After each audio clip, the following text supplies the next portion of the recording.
I am 108 years old, and this is why I don't fear death.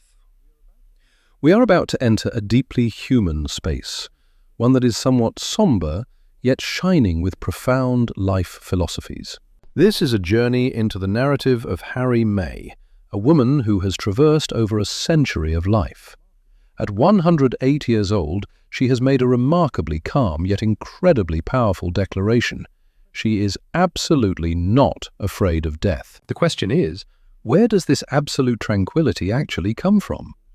Is it merely the natural exhaustion of a body grown weary with time? Or is it a true psychological achievement, a state of proactive freedom reached by living a life so full that nothing remains to be regretted? A statement that I think would make any of us pause for a moment.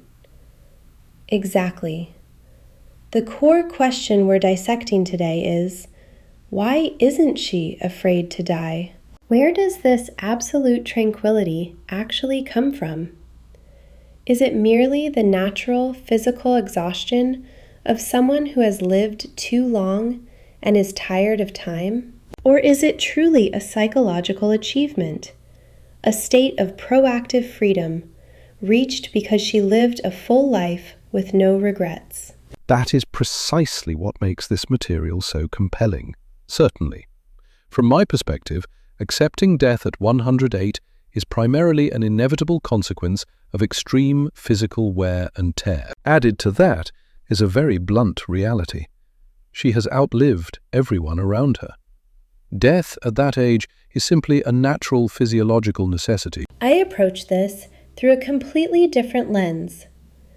While we cannot deny the biological factors and the erosion of age, I believe 108 is just the context, the backdrop. The core reason Harry can smile in the face of death lies in a state of psychological wholeness. It was born from the fact that she dared to live life to the fullest, dared to face pain, and most importantly, cleared away her emotional baggage years ago. To understand this calm, I think we have to start with a very real physical reality she faces.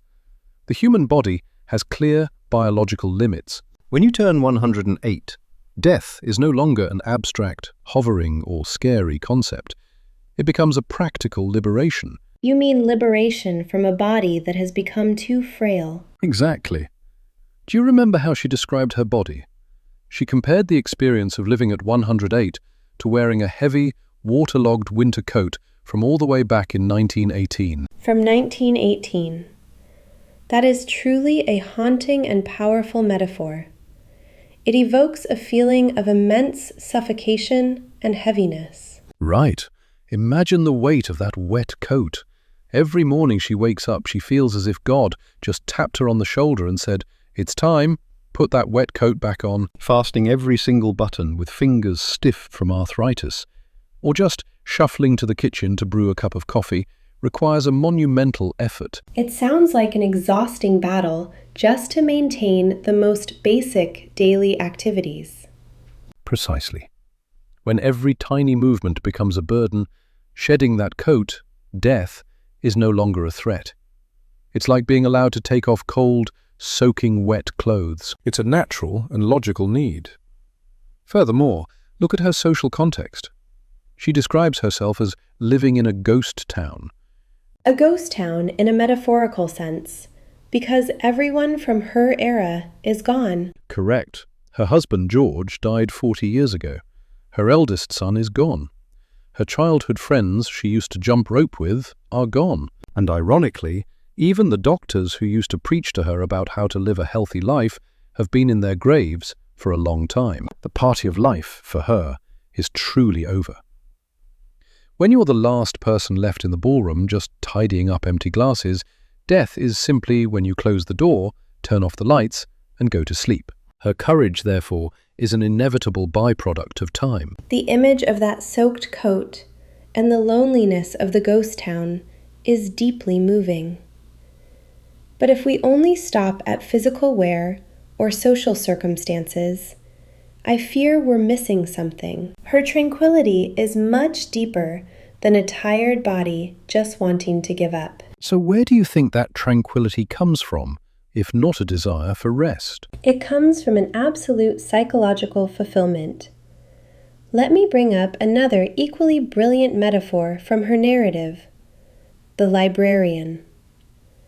Ah, the part about returning the book. Yes, most of us view death as a thief, an intruder in the night, coming to steal our time, our memories, and our loved ones.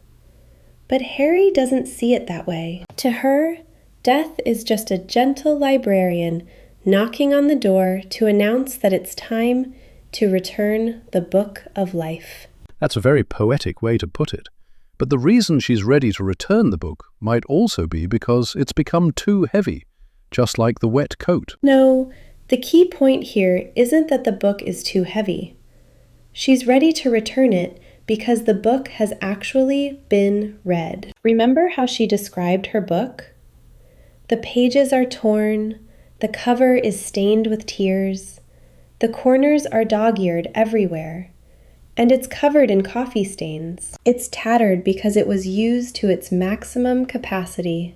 Meaning she has no regrets because she squeezed every drop out of her life experiences. Exactly. According to Harry, true fear only belongs to those who try to keep the book of their life, their soul, pristine on the shelf. Those who never dare to open it, never dare to leave a scratch, for fear of life's risks. For a perfect, untouched book to be returned to the librarian, that is the real tragedy. She isn't afraid because she let life knead and crush her. This courage is the result of a process of intense engagement with life, not something that just happens because you get old. I see why you emphasize this psychological angle. The soul being ready to return the book is indeed a beautiful image, but we cannot ignore a very sophisticated mechanism of the body that the old woman explained very clearly. We cannot separate the psychological from the physiological. You're talking about the dimmer switch. Exactly, the dimmer switch. The human body is much smarter than we imagine. She explained that when the time truly comes, the body doesn't break down or collapse in a panic and pain as we often imagine. It starts to automatically turn the volume down. A process of gradual fading. This mechanism takes away hunger first. Then it softens the loud, harsh noises around you, and finally, it lets the person drift into sleep. She calls this not a mechanical failure, but a grace of nature. This explanation is entirely biological. It is the body's natural dimmer switch that removes the panic usually associated with death. Her mind is at peace, largely because her body is releasing chemicals, creating a smooth transition, lulling the fiercest human survival instincts to sleep. I agree that the human body has that wonderful biological defense mechanism. Turning down the volume or gradually shutting down functions certainly makes the passing gentler. But if we say the dimmer switch is the only reason she isn't terrified, I think that only explains the surface. The surface. So where is the root, in your opinion? Because if your body isn't sending out panic signals, your mind will naturally be at peace. The root lies entirely in the fact that her soul has nothing left to cling to. Think about it.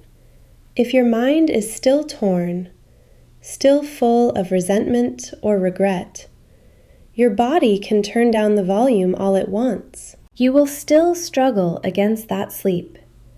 She proudly described her soul as a battered entity, scarred, broken, and held together 1,000 times over by prayer and grit. Meaning the peace comes from having fought and trained the soul, not just the body being lulled to sleep. Exactly. And to prove this, look at the example of the moment George, her late husband, passed away. This is a detail I find incredibly valuable. He died 40 years ago. Right. George didn't live to be 108 like her.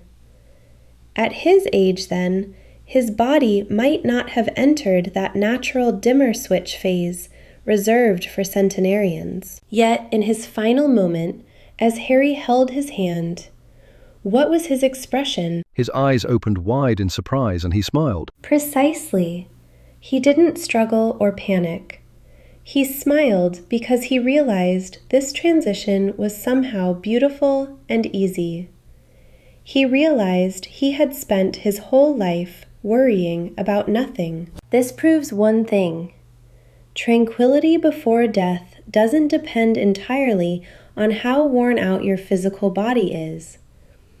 It depends on whether you can let go of invisible anxieties. George's smile and Harry's peace stem from the same root, a state of absolute freedom of the soul. That's an interesting perspective on George's moment, but I want to pull this conversation back to what Harry observed when she talked to the interviewer. She explained very carefully why the people sitting across from her, people who are younger, whether 40, 60 or even 80, always carry a fear of death within them. Why did she think they were afraid? The reason revolves entirely around the factor of time and the unfinished nature of their lives. She used a great phrase, "Your party is still going, the music is still playing." People who haven't reached the extreme age limit, like her, still have dozens of specific things to do. They have loved ones to call, trips to take, and most importantly, they still have a hunger for life. A hunger for new experiences. Yes, the fear of death in younger people comes from the feeling of being unfairly deprived. Seeing death as a thief in the night, as you mentioned earlier, is actually the typical mindset of those whose time hasn't run out yet. When your time is still long, your natural instinct is to resist, to be angry when you're interrupted midstream. So you mean that if you just get old enough, you'll stop being afraid? Exactly. When you live to Harry's age, when time has squeezed out all practical needs and even worldly desires, age itself will heal this fear. Therefore, the fear or acceptance of death is ultimately just a mathematical equation of time. Actually, I'm not entirely convinced by that time equation logic. If age and time automatically resolved the fear, then why is the core message she wants to convey a very urgent call to action? You mean her advice to those left behind? Exactly. She said it very clearly. I am telling you this not so you will hurry up and die, but so you will hurry up and live. That phrase, hurry up and live, carries immense weight. The fear of the young and middle-aged isn't just because they have unused time. That fear comes from knowing deep down they haven't finished their work. How should we understand their work here? It's not about external checklists like traveling to Europe or getting a promotion. The old woman pointed out that people fear death because deep down they are carrying grudges too heavy to take to the grave. They fear because they haven't forgiven. They fear because they haven't said, "I love you." Having untaken trips isn't as scary as being paralyzed by fear, not daring to live fully in the present moment. So her tranquility is a sort of reward for living the right way. Absolutely. Harry's lack of fear is a conditional achievement. She isn't afraid because she finished her work. She proactively forgave those who needed forgiving. She said, "I love you," until her family was sick of hearing it. She ate the cake, and she wore that bright red dress.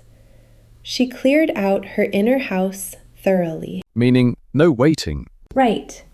Constant hesitating, waiting for a perfect moment to act, to live. That is the root of fear.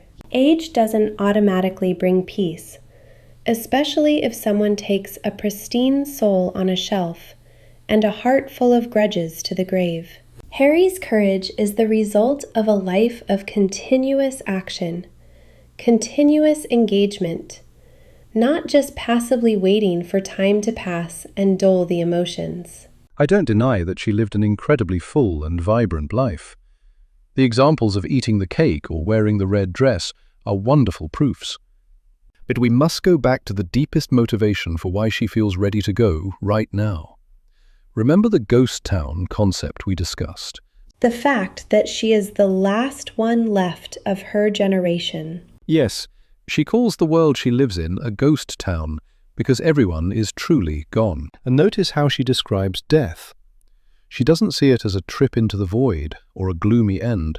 She calls it going home. It's a reunion. A very warm and soothing image.